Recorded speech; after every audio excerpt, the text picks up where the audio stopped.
So we have a voter registration booth, monarch butterfly information, composting and bio bags, plans on different buildings over here, and the green alleys.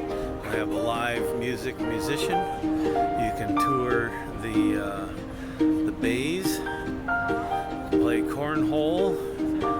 There are more information booths down here about Chesapeake Bay and